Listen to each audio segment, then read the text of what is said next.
Sosok YouTuber Pikinaki saat ini tengah banyak diperbincangkan oleh warganet. Pasalnya, pria asal Pekanbaru ini menjadi sorotan karena mendapatkan ajakan menikah dari Diana, seorang gadis asal Kazakhstan. Dilansir dari lamannya liputan6.com, Pikinaki bahkan berjanji hendak menemui Diana setelah pandemi usai. Pikinaki dikenal sebagai seorang YouTuber yang sering membuat konten tentang percakapannya dengan orang asing di Omek TV.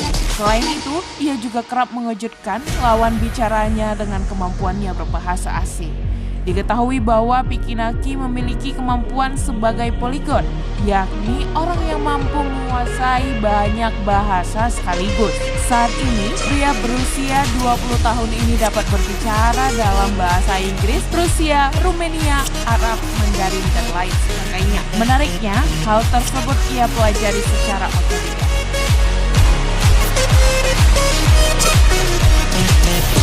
Get lost in the sound.